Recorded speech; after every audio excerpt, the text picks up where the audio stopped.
The best piece of advice I have for someone trying to succeed in the film industry or any creative space is if you're doing what everyone else is doing, you're doing it wrong.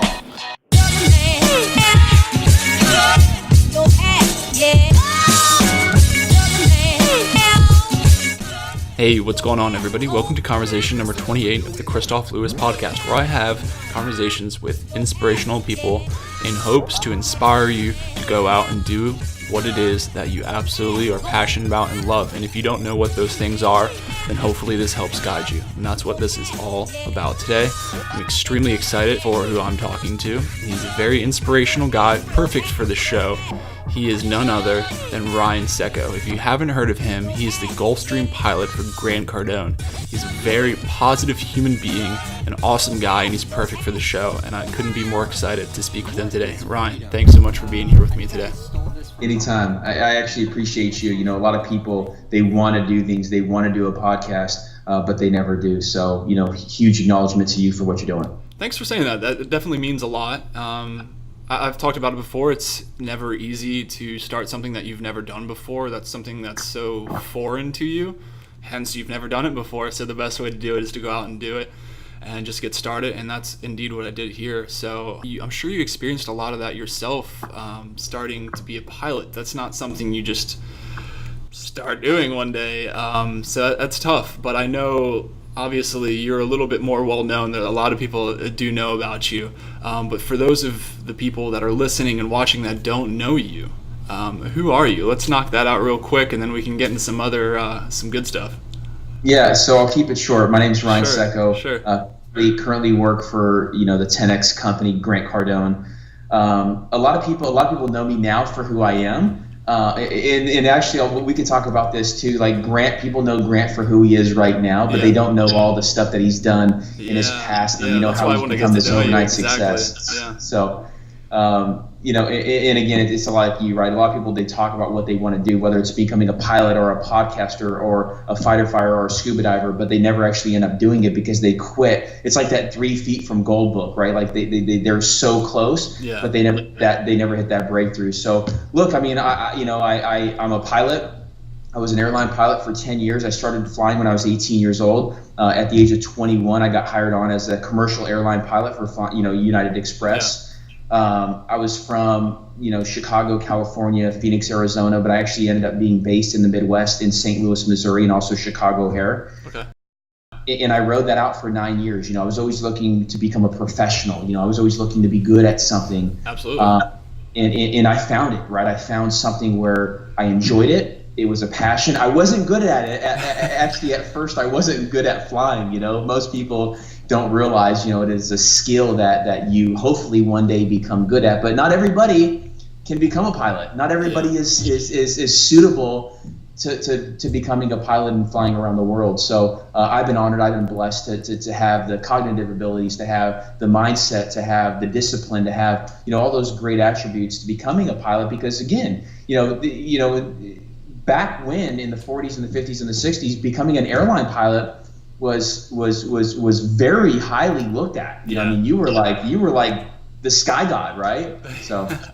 No, and I appreciate you saying all that and some great points. And it's intimidating to start anything new, and it's very intimidating to start something like that, in my opinion. And I don't, we talked a little bit offline before we started recording, and I don't really like planning anything. But for somebody that I follow and I look at your content, it's hard for me not to have things in my head. And I know one of the things you have talked about before is somebody believes saying that you'll never fly only rich people fly, and that you'll never get into it. And I'm just like, man, if I was you, if I was in your shoes, that would have just fueled me. Oh yeah, I'm definitely gonna fly now if I wasn't before. So I'm sure that must have fueled you. That must have fueled your jet. You must have been ready to start going there.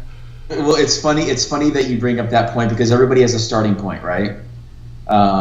Everybody has something that fuels them, whether it's the lovers or whether it's the haters, right? You have both. Yeah, absolutely. And it's confusing sometimes, because what I thought was, and I say lovers, like friends and family and people who you actually trust, right? And you're like, oh my God, what he said is actually supposed to be some sort of truth. the reality is life is very confusing, because sometimes the people, like that was actually one of my really good friends. We rode motocross and we rode dirt bikes and we raced together. And he told me, he's like, because his mind was somewhere, like he was always told that only rich people can have a nice house, only rich people can have this. That's a good point. And so when he told me that, it resonated with me, and it fueled me. But I always look back to that point, because the more I accomplish, like everybody needs wins, right? You need to get a win in flying, you need to get a win in the gym, you need to get a win in, maybe whatever it is. There's a lot of wins, right? Mm-hmm. But as I started getting more wins, it started fueling me even more to where, like, man, I can prove. Start gaining traction, Yeah, and I hate to say this, but sometimes it feels so good to prove people wrong.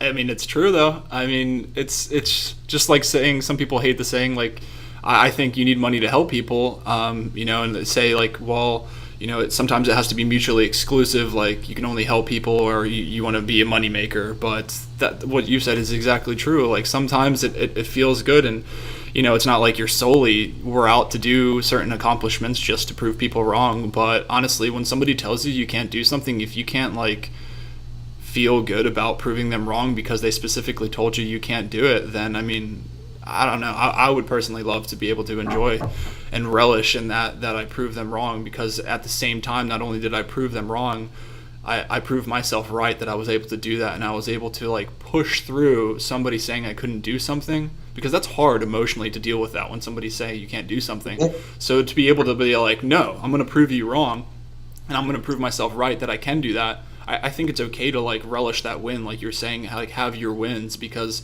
I was kind of like thinking and saying it as you were talking, but like to have those wins like helps you gain traction. I know, like you mentioned the gym, like when you start seeing like a little bit of results in the gym, right?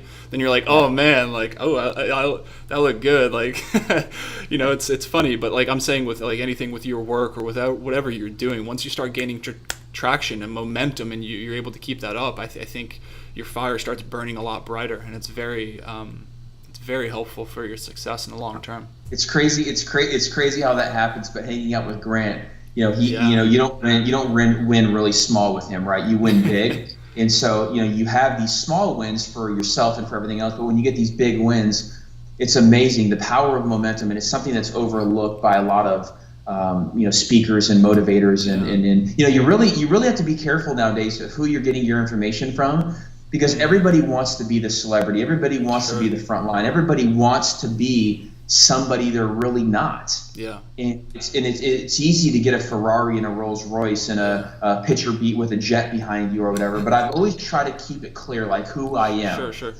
And maybe this helps you out, maybe it doesn't, but who you are, the faster, and I'm still finding myself, right? Yeah. But the quicker and the more you understand who you are and how you can add value to a team, I think the more successful you're going to be sooner, rather than painfully trying to do this thing alone, which we call life. Yeah. But it's like everybody has their life broken up into chapters, or however you want to do it. Like you need to get to where you have the comfortable life, or the house, or the cars, or the family, the relationships, the money, the charities, whatever it is, right? Like you need to get to X a lot quicker than than your parents or the last guy or whatever it is, because the information's so readily available. It's crazy not to. That's a multitude of good points. I mean, you mentioned Grant, so like automatically I think of like having a great mentor in your life, and that's somebody that's able to filter out maybe some of that stuff out there, because obviously with the internet and all this information coming in, like everybody, like you kind of said, like everybody wants to be the expert and like guide somebody else, which is great. I'm all for helping people. I'm doing my best to help people. We're having this conversation, we're trying to help people, but it can be hard to filter it out, because if you don't know what you're looking for, you don't know what to filter out. Like if you're trying to take in all this information, it can be hard to filter out the stuff you don't know that is wrong. So I think like having somebody in your life that's super helpful, and a mentor or in a mentorship role in your life that can maybe help pull you through that. And one of the other, I think the third good point that you had said was that you can't really do it alone, right? You have to. It's okay to like seek help. Like I was talking to in my last podcast, Marco, we were talking about it's okay to have the humility to ask for help. He's actually helping me with some stuff with the podcast because he's had some experience. And I've done this for 6 months and I haven't asked for help. And I wanted to do a lot of things myself, but I want to take it to the next level always. And I want to continue to challenge myself. So I, in this example, have chose to finally to reach out to somebody, and it's proving very good. So all those points that you said, I absolutely loved them. Yeah. How old are you? I'm 30. Yeah. I mean, look. I mean, the sooner you latch on to people who are more successful than you. I mean, Grant's 60. I'm 34. Like he is so far ahead of where I am. Yeah. But with time, you bridge the gap to where you're like, wow, I'm doing so much better with a team, with a mentor, with whatever it may be. And I think choosing the mentors is very difficult in today's age, because you see people look at my Instagram, they're like, oh man, you're this, you're this, you're this. Like automatically they think that I'm somebody, and obviously like you, there's a lot more depth, there's a lot more discipline, there's a lot more day to day hustle or whatever it is, right? And by no means am I like a hustler or whatever it is. I'm just pushing every single day. I got you. What can I do? How can I promote? How can I do this? How can I do this? Like, and I probably sound a lot like Grant. Grant. I'm with them 340 days a year. We actually joke with his wife Elena. We're like, we spend more time together than you guys do because of the travel and the real estate and the private equity and Cardone Capital and the keynote speaking and the trips. Yeah. So it's a blast. No, I mean, and I think that goes full circle into who you surround not only like mentorship and having somebody in your life like that, but essentially who you surround yourself with for the majority of the time. I mean, Jesus, that's 99% of the year you're spending with somebody who has great vision on many, many things, and more importantly, many, many things that you care about. Obviously you're invested with him, from what I've seen, and with Cardone Capital, correct? That's right. Yeah. Yep. So I just want to make sure I have that right before I keep on going. So he's a mentor. You obviously trust him. You're learning a lot from him, and then he's somebody that you keep in your life quite often. Would imagine you're good friends at this point, or else you guys wouldn't be working so closely together all the time. And he's somebody to look up to. He's for sure my boss. I can imagine. There is a line that every absolutely. Everybody needs to keep, right? And you're reminded of that. Sometimes when you get close to somebody, you're like, sure. How do I stay in that professional lane? Mm-hmm. And it's very confusing sometimes. It's very, very confusing. And the better you get at this, I think the more wins you have and the more success you have, because he is my boss. He is the leader. If he decides something, we execute it. You know what I mean? Like, he's built out his team now to where I don't need to second guess the boss, right? Like, sure. Oh, hey, but we're friends. No, there's none of that. Yes, sir. Completely understand what's next, and then you move on. So No, I'm glad you said that. Because I'm just, again, like we're saying, it comes up organically, and I'm trying to think as you're talking, and I'm like, well, I imagine somebody that you spend that much time with, you become a little, for lack of a better word, chummy, right? In this sense, but at the same time, you have to absolutely respect the fact that you work for this person. And there's certain lines that I think that don't get drawn. And I can speak for myself, like in the past, like I'm a military guy, just got out of the military almost, it was 9 years.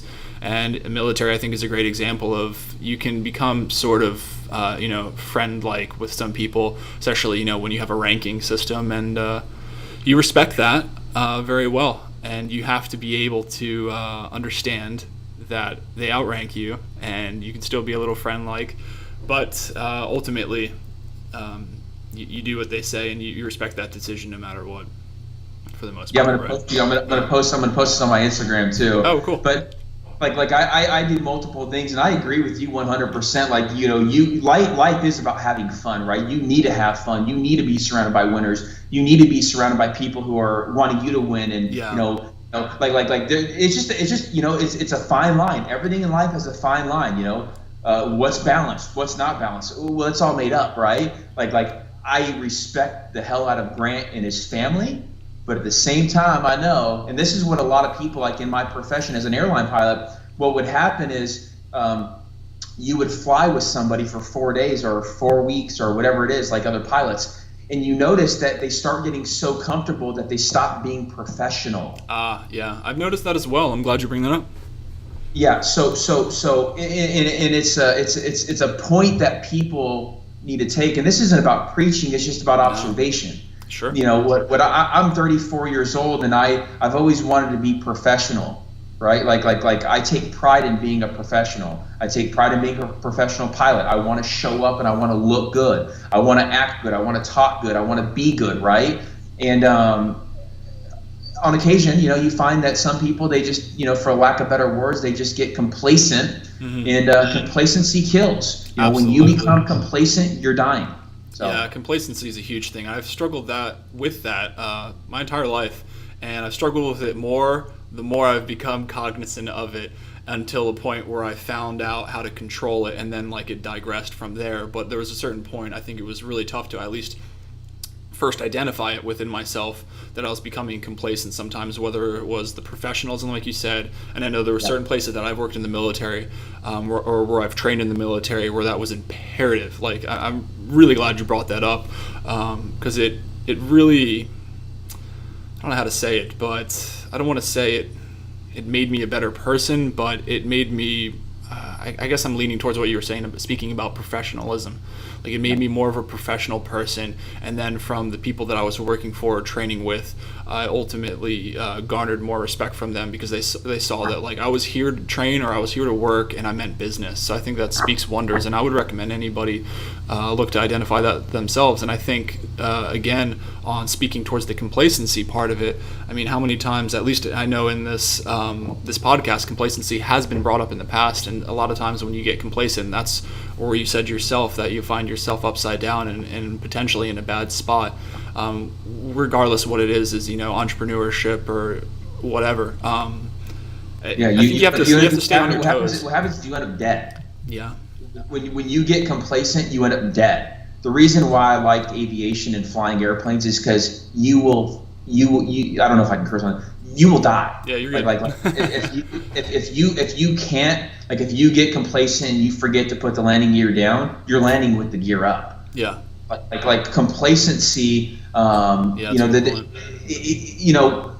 And this goes back to mentors. I've had a lot of great mentors. The only reason I've been able to become successful is because if you look back in my life, I've had a great mentor in every phase that I've ever done. Whether it's, real estate, when I was 13 years old, my uncle put me on the job site. 18 years old, my uncle, and then I had all these flight instructors that made me great at becoming a pilot. Mentors, Grant Cardone, and captains, and, other entrepreneurs. But what I was saying is that the day that you become complacent, you're dying. And then, if you're not learning, when I got my private pilot license, and I know I'm saying a lot here, right? Because there's a lot to get out. People need to hear this shit. Absolutely.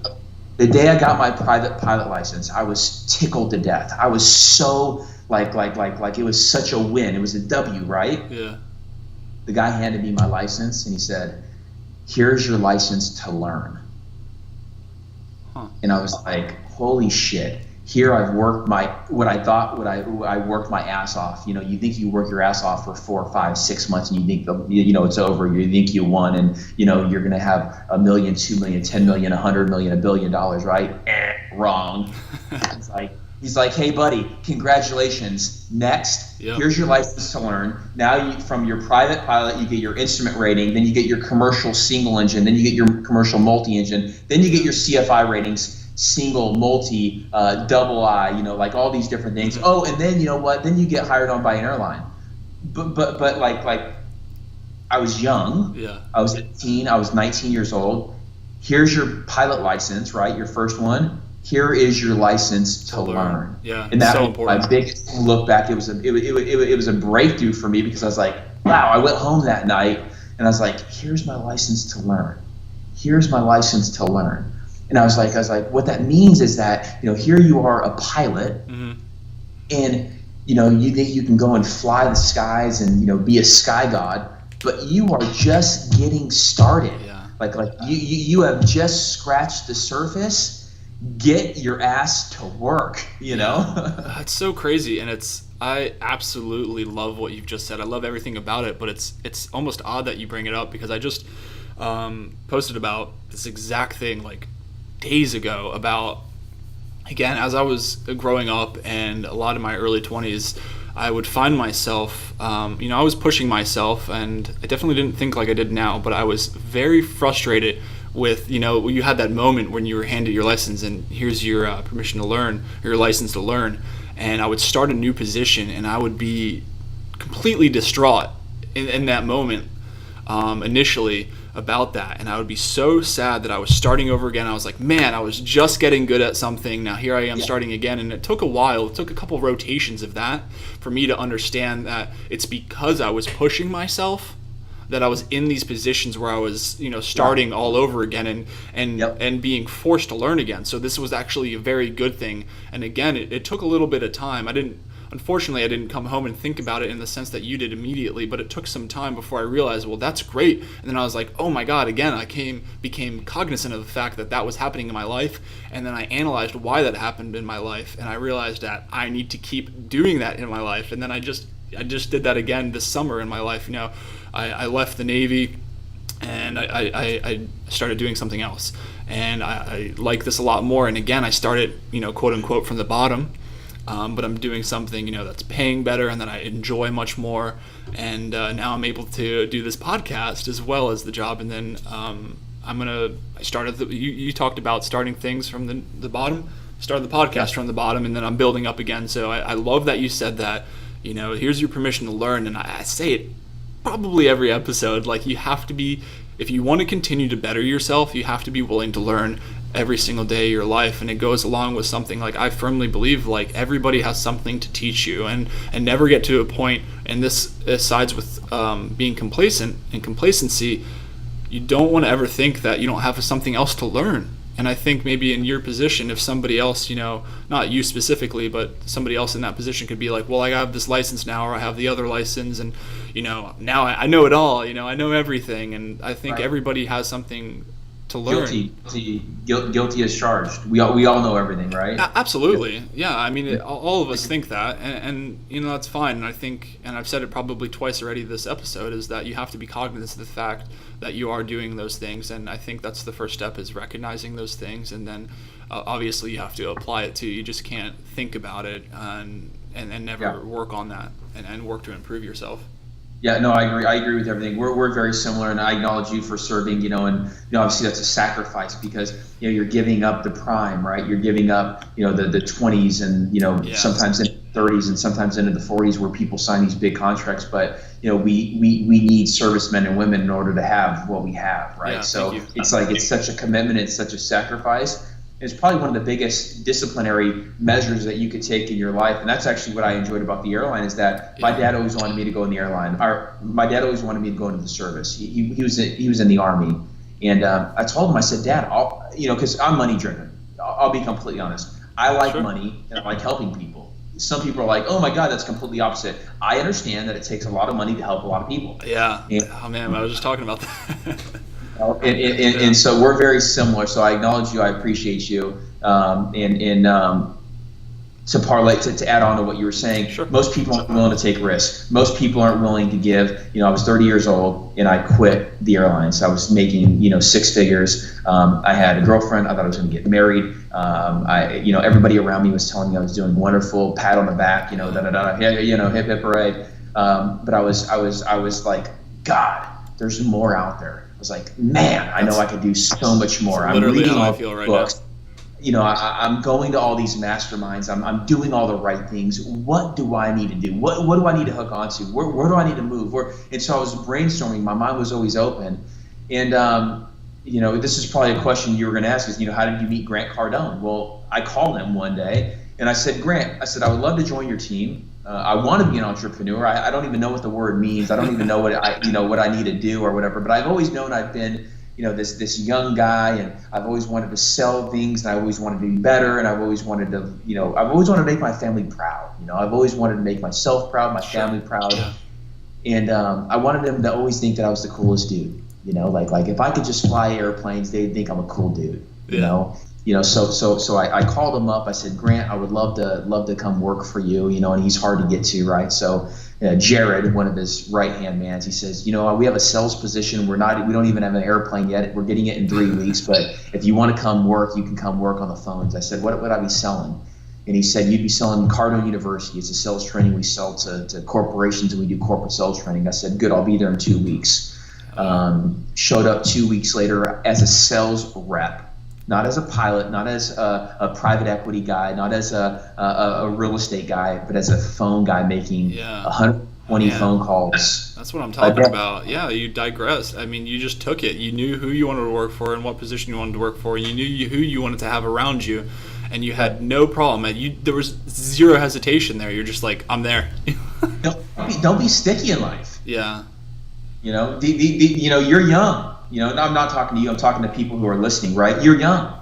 You know, you have so much time. Play this long game. Don't play the short game because you're going to lose. Play the long game where you're around people saying, hey, look, you know, hey, can you do this? Yes, sir. What next? You know, they're like, hey, can you do the phones? Yep. What's next? You know, because now your bandwidth is bigger, you know, like if you have I don't know, can I do the phones? See, you've already set yourself up to screw yourself mentally. Yeah, completely. Good. Yeah, good. You know what? I'm terrible on the phones. I've never really done it before. I've been a captain for an airline for the past 9 years, but you know what? I'm willing to come down and make $3,000 to get around winners who want to see me win. I'll see you in 2 weeks. I love that. I absolutely love that. And I've been in those positions a few times myself, and I would highly recommend anybody to just take all of that away and just apply it directly to their life. I think it goes along with humility. Like, sometimes I think people are so worried about what others think about them that they're like, whoa. And it's even harder. Like, in your position, you said, man, I was doing great. You know, I was had this girlfriend. Everybody was giving me pats on the back, and honestly, you could have stopped there and you could have been good probably for the rest of your life. But you knew without a doubt that was not enough, and you had what it took to be more, to do more in your life. So for you to like peel away from that is super inspirational to hear, and then to go back and be like, yeah, I'll answer the phones. Put me there right now, and I want to be around these people. And I talked to. It was Chris Harder about it. It's really hard when you have people around you that if you're worried about what they think, then again he was saying like, hey, well then maybe these aren't the people you want to have around you, right? So you can't care what other people think about you, especially when it comes to what you're doing with your life. Like, it is your life, and you already had in your head what you wanted to do long term, like you were saying, right? So you knew this is the short term, and everybody could just see this short term play that Ryan was making. Like, Ryan is quitting all this stuff. He's leaving all this stuff behind to go answer telephones. Like, that's crazy. Ryan's probably lost his mind, but you knew exactly. It was very intentional. Like, it's so intentional, and you knew that putting yourself in that position, like, you probably would have done it for free. I have done it for free. Yeah, there you go. Point in case. I used to sweep floors at the airport before I became a pilot. There you go. I used to sweep the floors and ask the mechanics questions because I know what I want to be. Like, I know what I want to do. Yeah. I want to be around great people. I want to be around successful people. I want to be around winners. That's it. One of the things that people forget to write down in their goals is how many people they're going to meet each week. I always write down, I'm going to meet 10 new 10X people every week. I'm going to meet 10. And if I can meet 10 people every single week, I'm going to meet 40 people a month. And then you times that by 12, and that's how many people you're going to meet every year. And by the time you know it, in 10 years, you're going to meet a lot of damn people. Yeah, that's incredible. And people forget the simple shit. Oh, I want $1 million. Well, I hate to tell you $1 million isn't any money. I want 10 million. I want 100 million. I want this. Good. How are you going to do that? Like, nobody's practical anymore. Hey, I'm going to shake somebody's hand. You know, I'm going to give you eye contact. I'm going to answer questions. I'm going to ask you questions. Because if there's no communication cycle, then there's no foundation. You know, it's the simple things in life that I'm always improving on every single day. Yeah. I want to meet everybody in the room. I want to shake your hand. I want to tell you my name, but I also want to know your name. You know, and I'm gonna try to figure out how to remember your name.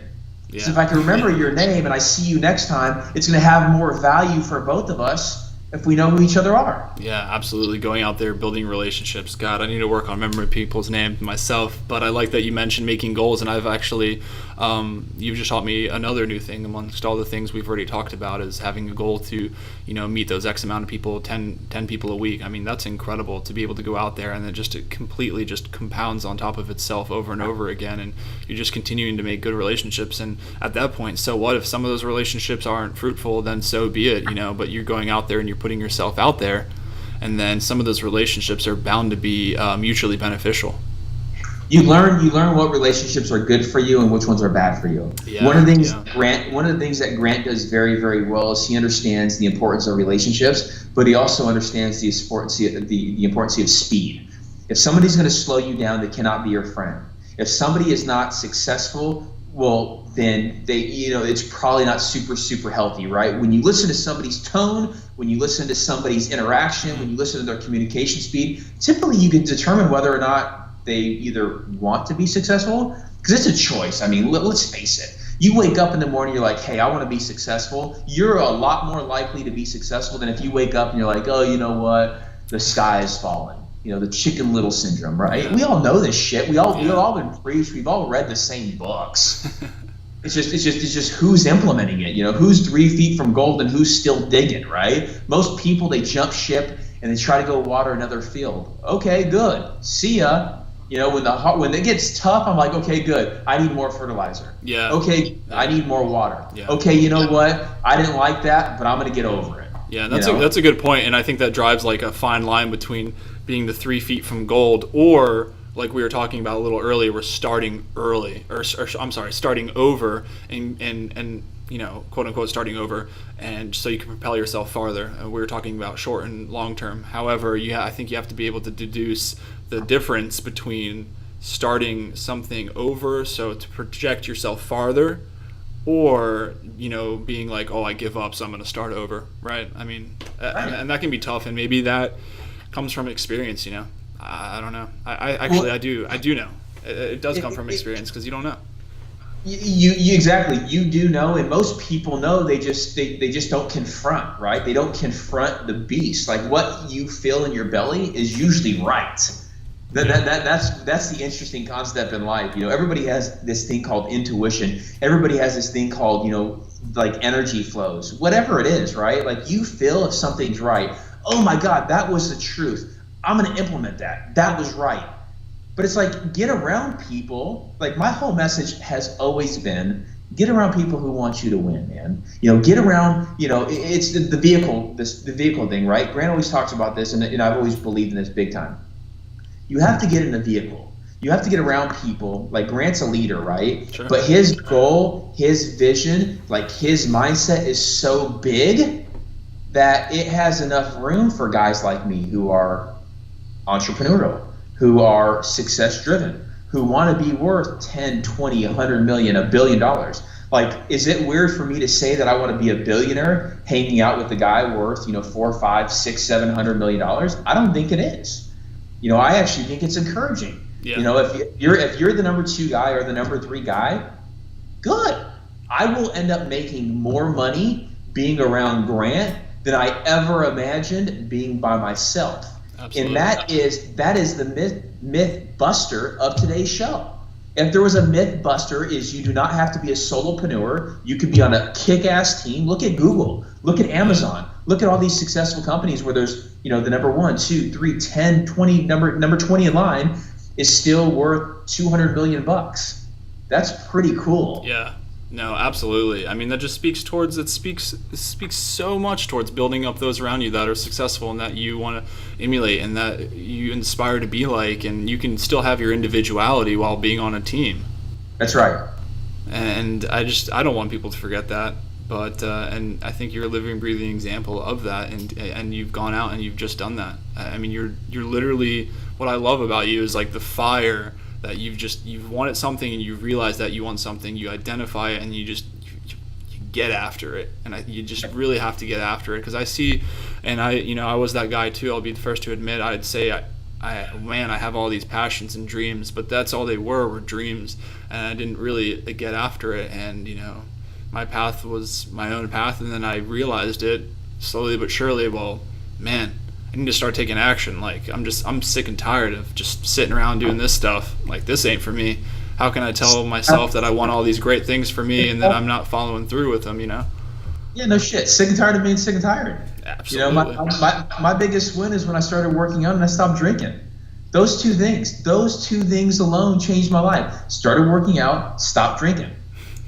Stop smoking weed, stop doing bullshit, I was 18 years old and I was like, wow, I could actually be somebody. I was like, wow, I'm not going to change the world, but at least I could change my own mindset, and whatever happens is going to, it's going to be big. Yeah. And it all goes together. And I talk about, like we're talking about working out. You said you started working out, you stopped drinking and doing these things, but I think ultimately it's all a package, right? And I'm not saying you have to like be in shape or work out to be successful, but I always preach, well, shit, if you're going to be successful, don't you want to enjoy that for a longer life? And obviously one correlates to the other. And to me, I always talk about the body being a vessel for the mind. Like, I want to take care of my body because I want my mind to, I think clearer and I feel better, and I just am more productive when I'm going out there and I'm physically exerting myself.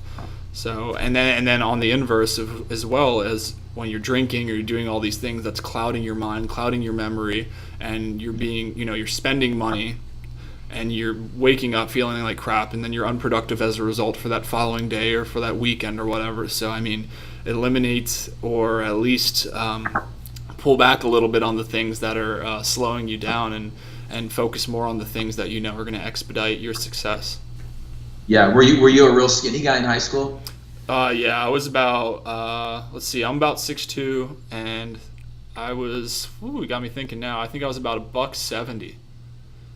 Yeah, I was about $170, so pretty skinny. That's pretty good. For a 6'2" guy, it was pretty skinny. And then, now I'm hovering around like 205, so.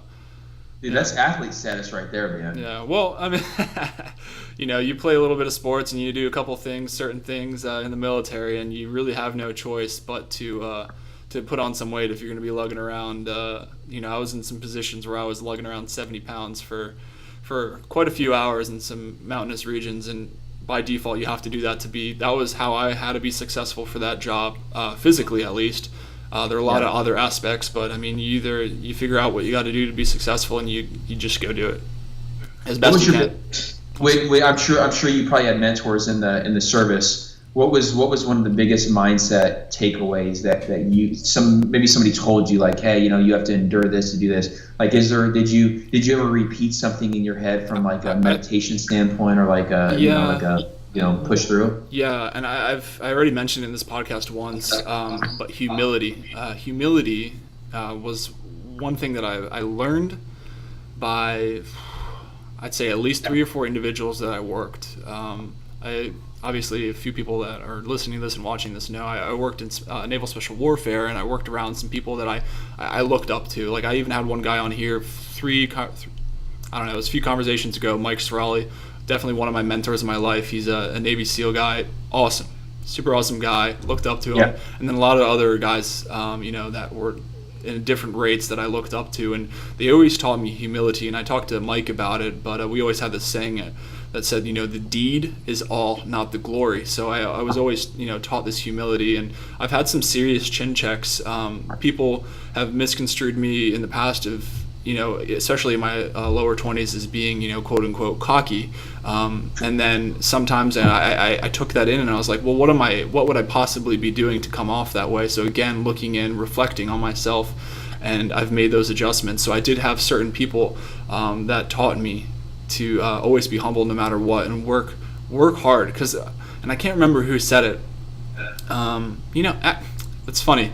It was Mike. He said, and I don't want to screw it up, but he said, you just got to work hard no matter what, and don't worry about seeking recognition, because if you work hard, people are going to know that you're a hard worker and you're doing good work. It's going to come full circle. And those type of things always resonated with me. Yeah.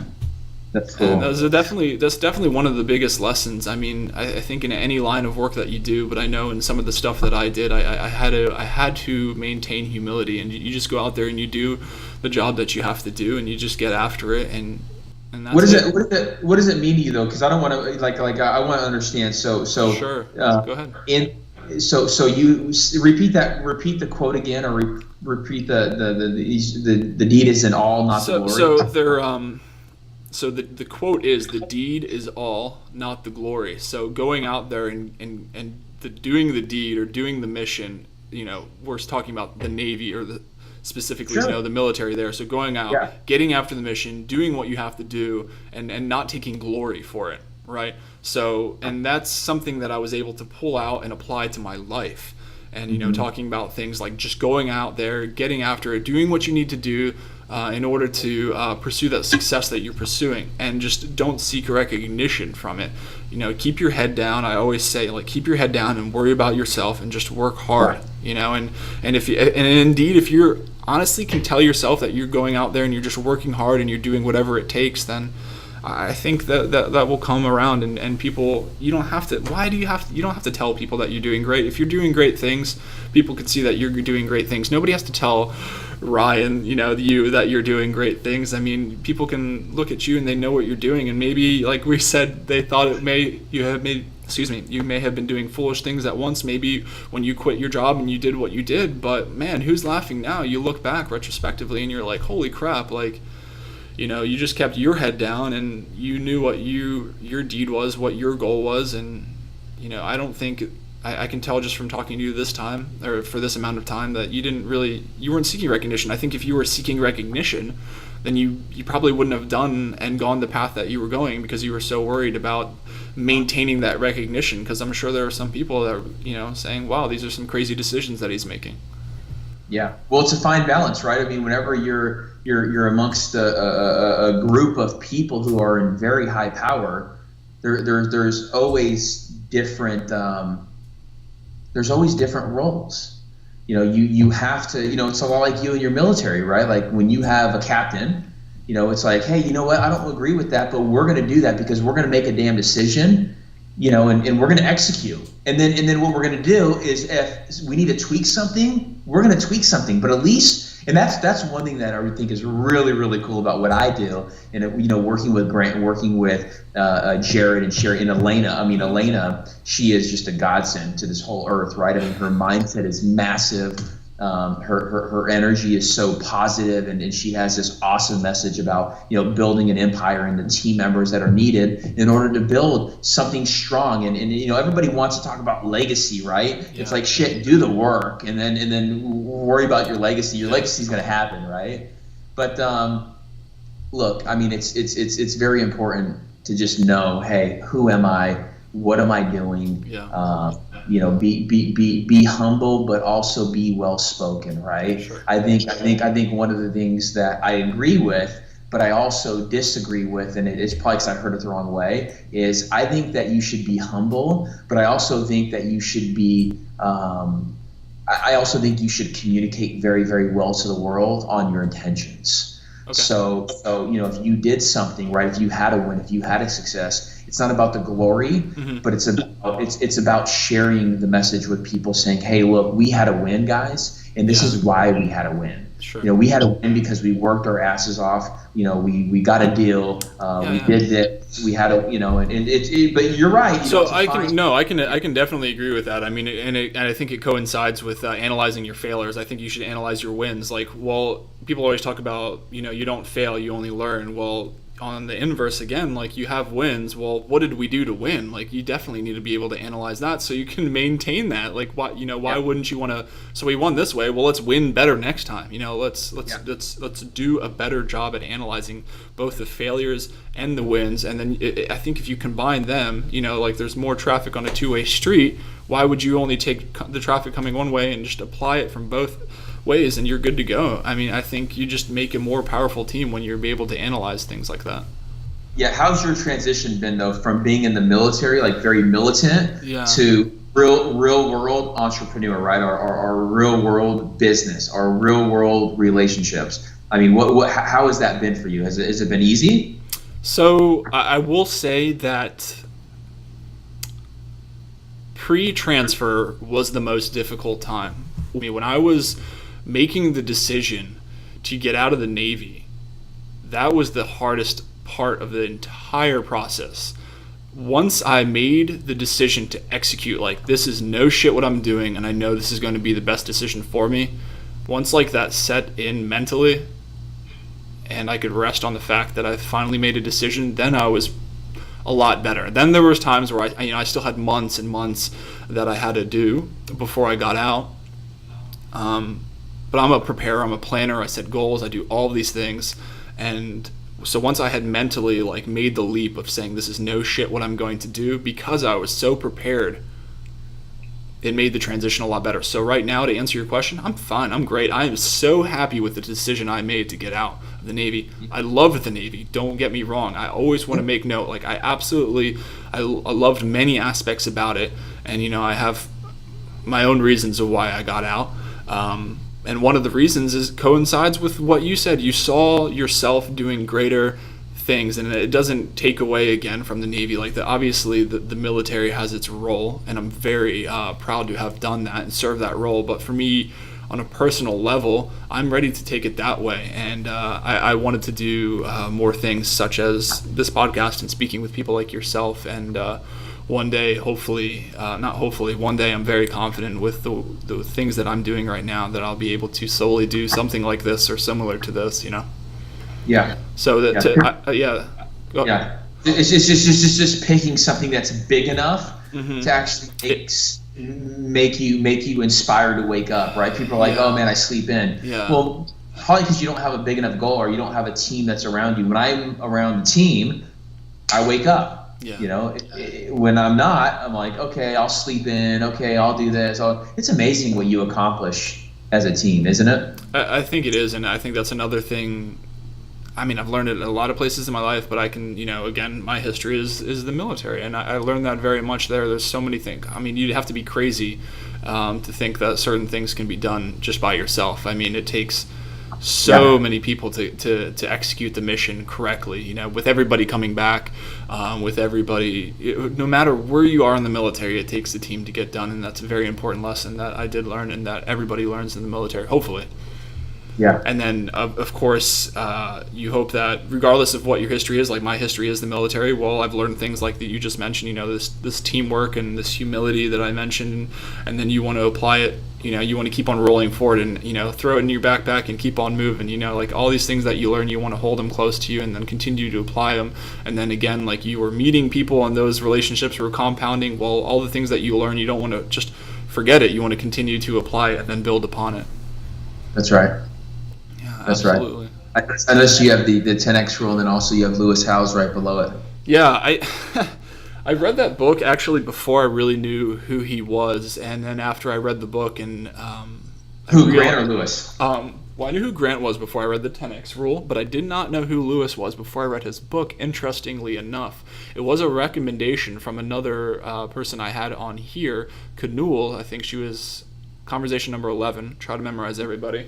But she had recommended that, and then I learned about Lewis through that book, and I was like, wow, he's doing a lot of what I'm actually trying to do here, talking to inspirational people. And not only, admittedly am I trying to network with people, but I want everybody that's listening and watching the podcast to be able to network. And then I've had guests already start networking with each other, putting people in touch with each other like that. And that was a lot of like what that was happening in that book, and I was pretty surprised to see that. I thought it was really cool, so I do enjoy that. And then hopefully one day I can speak to him as well. Yeah, he's a cool guy. Actually, so I just saw him last week in LA. Oh, cool, very neat. Yeah, I love what he does. I love everybody, and I'm very we were talking about being intentional. I'm very intentional about people I want to talk to on here. I definitely, like I said, I'm a planner. I plan these episodes out, and I try to keep it obviously interesting as well, and not like the same thing always in a row. But I am very deliberate about who I talk on here, and you've definitely you've been phenomenal to speak with, and very informative. I've learned a lot already, and I know everybody that's listening as well has learned quite a bit as well. If I could help one person, right? That's why I do this. A lot of people are like, "Oh, why do you want to do a podcast? Why do you want to do this?" It's for the one person. Absolutely. It's for me. I do most of the things in my life. I do them for me. It's like if I could work out my deal, if I could do this, like you personally, you will help a lot of people. You single-handedly will help so many people. Everybody's in a different level in their life. Yeah. whether it's from Grant Cardone to Lewis Howes. I can't see the rest of them, but Damon John, and you have all the guys from the Shark Tank, and then you also have there's so many the Tim Ferrisses and the Joe Rogan, like all these people, right? They're all influencers. Yeah. And we're all gonna learn a bit from them. Hey, I like him. No, I don't like him. Oh, I can take this. Oh, I'm gonna leave that behind. But it's a fascinating time we're living in, and all it takes sometimes is just one thing. It's not going to happen with just one thing, but sometimes it's just that one piece of encouragement saying, hey, you know what? You're going to be awesome. Hey, you know what? Because most time, like people, like my mother, right? Like probably like your mother, she believed more in me than I ever believed in myself. She was like, son, you're going to do it. Like, you're going to be great. I would tell her all my dreams and goals. When I was like 10 years old, and I was selling door to door some flowers. I used to pick some of these flowers, and I would go back and sell them for 5 cents. That was always my go-to, the 5 cents.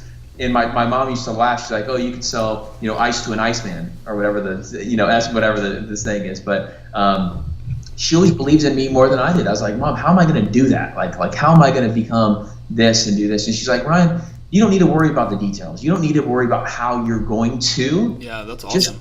Just keep in mind what you're going to be. Paint a picture so big." And this is what I'll leave everybody with. And I'll like I've taken away a lot from your deal. Like the military is something I've always admired, just from a simple standpoint, discipline and hard work. And sometimes you look up, like sometimes I noticed I remember you said you're looking down and you're saying complete the mission. Yeah. One thing I learned from being a captain, right? Because you're a first officer, then you're a captain. One thing that I learned from being a first officer, a captain, is actually as a captain you look up. Yeah. Okay. You don't look down in the flight deck. You look up, so your situational awareness is actually on point. So what you do as a captain, as a leader, you say, okay, hey, look, I need X, Y, and Z completed for a safe flight. I'm outside. I'm looking for traffic. I'm making sure that big picture, right? And so anyway, I think it's truly inspiring to meet people like you. I think it's truly inspiring to meet people like Grant and Lewis, and it's like you and me. We need to challenge each other to keep pushing. So when we talk in 12 months or 24 months, you're a better person. I think the way that people get out of certain things is, hey, what's practical, right? Like, what's the real life shit that's helping me win? What's the real life shit that's helping you win? And for me, I could tell you point blank, it's getting around people who are winning. And you have to have a winning mindset in order to get around people who are winning. So get a mindset that's winning, get around people that are winning, and stop being a little bit, like Grant would say, stop being a little bitch and just saying, hey, good, you know what? I'll sweep the floors. What's next? It's one thing to show up, but it's actually another thing to show up with a good damn attitude, look good, feel good, being prepared like you are, and having the ability to absorb stuff and learn. Don't waste people's time. So. Yeah, time. I've learned many lessons from this podcast already. I'm telling you, it's like I could probably write a novel already. But if I've learned anything, the longer I go, it's don't waste people's time, because the certain people I talk to, and I want to make it abundantly clear to you and to anybody I talk to, I'm so appreciative of the time that is given to me, because I know there's only so much, obviously, time in the day. So when I'm able to carve out an hour of somebody's day to speak with me about this, to help me, to help you, and to help everybody that's listening or watching, like that means the world to me. So I'm very thankful for that. Thanks. Yeah. Well, look, you just need to keep doing more. So I'll do anything I can to help you out. Obviously, I know Lewis Howes. Maybe one day I'm your point guy who says, hey, Lewis, that's the thing about getting around successful people, right? Is when you get around successful people, guess what else is there? Other successful people, right? Yeah. So we're in LA last week, and Grant's in the hot tub, and Elena's there, and Lewis Howes comes over, and we're all in the hot tub, right? We're all just hanging out, and he's a master. Like if there's one thing you can learn from Lewis is how to ask questions. Like I'm interested in you, Lewis is interested in the world, right? And I'm like, God, I'm interested in the world too. Yeah. And I think that's the commonality, right? There's certain threads in life where it's like, wow, I learned something from Lewis hanging out with him. So I'm more than happy to help you out any way I can. Yeah, you just let everybody in the hot tub know that I'm gunning for them. So. I know. Look, and you should. If you weren't, I would be concerned. Yeah. I think anything I can do to help you out, just let me know, okay? And you've already helped me out a ton, and I've really enjoyed the time you've taken to speak with me. So again, thank you so much, and I do look forward to keeping in touch with you.